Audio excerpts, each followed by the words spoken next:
ನಾವು ಹೋಗೋದಿಲ್ಲ, ಮೊದ್ಲು ನಾವು ಅಂತರ ಹೋಗೇ ಇಲ್ಲ ಅಲ್ರಿ. ನಾವು ರಮೇಶ್ ಜಾರಕಿಹೊಳಿ ಅವ್ರು ಹೋಗೋದಿಲ್ಲ, ಹೋಗಿಲ್ಲ. ಆಹ್ವಾನ ಇತ್ತು, ಇಲ್ಲಿ ಕರೀತಾರ ದಾವಣಗೆರೆ ಯತ್ನಾಳ್ ಹೊರಗೆ ಹಾಕತ್ ಹೇಳಿ ಅವ್ರ ಚೀಲಗಳನ್ನ ಬಿಟ್ಟು ಯಡಿಯೂರಪ್ಪ ಮತ್ತು ವಿಜೇಂದ್ರ ಸತತವಾಗಿ ಕಂಟಿನ್ಯೂ ಆಗಿ ಮಾನಿಟರ್ ಮಾಡ್ಲಕತ್ತಾರ ದಾವಣಗೆರೆ ಸಭೆಯನ್ನ.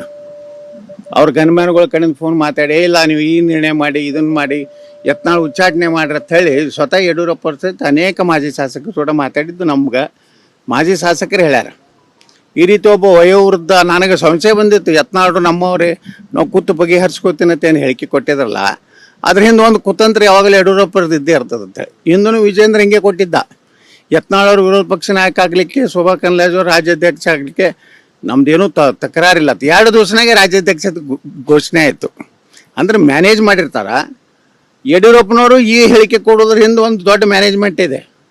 ಅಂದ್ರೆ ಯತ್ನಾಳ್ ಹೊರಗೆ ಗ್ಯಾರಂಟಿ ಹಾಕ್ತಾರ, ಅವು ನಾವು ಹಾಕಿಲ್ಲ, ಕೇಂದ್ರ ಹೈಕಮಾಂಡ್ ಅವ್ರು ಹಾಕಿದ್ದಾರೆ. ನಾನು ನನ್ನ ಮಗ ಭಾಳ ಪ್ರಾಮಾಣಿಕದೀವಿ, ಯತ್ನಾಳ್ ನಮ್ಮವ್ರ ಹೇಳಿಕೆ ಕೊಟ್ಟಿವಿ ಅಂತ ಹೇಳಿ ದಾವಣಗೆರೆ ಒಳಗೆ ಒಂದು ಸಭೆ ಮಾಡಿ ಯತ್ನಾಳ್ ಹೊರಗೆ ಹಾಕ್ಸೋಲಿಕ್ಕಂದ್ರೆ ನಮ್ಗೆ ಭಾಳ ತೊಂದರೆ ಆಗ್ತೈತಿ ಭವಿಷ್ಯ ದೃಷ್ಟಿಯಿಂದ ಅಂತೇಳಿ ಪಾಪ ತಂದೆ ಮಗ ಇಬ್ಬರು ಮಾಜಿ ಮತ್ತು ಇಲ್ಲಿ ಹೇಳ್ತಾರೆ ವಿಜೇಂದ್ರ, ಈ ಸಭೆ ಮಾಡಿದ್ದಕ್ಕೆ ನಂದು ಭಾರಿ ಆಕ್ರೋಶ ಇದೆ, ಭಾರಿ ನಾನು ಎಚ್ಚರಿಕೆ ಕೊಡ್ತೀನಿ. ಎಲ್ಲ ಇದು ನಾಟಕ ಕಂಪನಿ ಗುರ್ತಾಗೋದಿಲ್ಲ.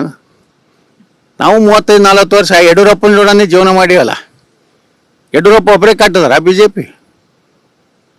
ನಾವೇ ಪೆಟ್ರೋಲಾಗ ಹಾಕಿವಿ, ನಾವೇ ಇವರಿಗೆ ಬಸ್ಸಿಗೆ ಟಿಕೆಟ್ ತೆಗಿಸಿ ಕಳಿಸಿವಿ. ನಮಗೆ ಸೈಕಲ್ ಹೊಡೆದಿದ್ರು ಹೇಳ್ತಾರೆ ಅವ್ರ ಶಿಷ್ಯಂದರು. ಅದಕ್ಕೆ ಇವೆಲ್ಲ ನಾಟಿಕೆ ಬಿಡು. ವಿಜೇಂದ್ರಗೆ ನಿಜವಾಗಿಯೂ ಪಕ್ಷದಲ್ಲಿ ಸಂಘಟನೆ ಮಾಡಬೇಕಾಗಿದ್ರೆ ದಾವಣಗೆರೆ ಸಭೆ ಮಾಡಿಸ್ತಿರ್ಲಿಲ್ಲ. ಸ್ವತಃ ಯಡಿಯೂರಪ್ಪನ ಮನ್ಯಾಗ ಭಿನ್ನಮತ್ಯರ ಸಭೆ ಆಗ್ತದೆ, ಅದ್ರಾಗ ರಾಜ್ಯಾಧ್ಯಕ್ಷ ಪಾಲ್ಗೊಳ್ತಾನೆ.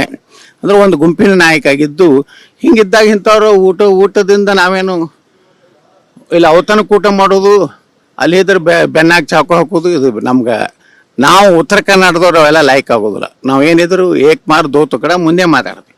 ಹಂಗೆ ಮಾತಾಡೋದು ಶಕ್ತಿ ವಿಜೇಂದ್ರ ಕಲೀಲಿ.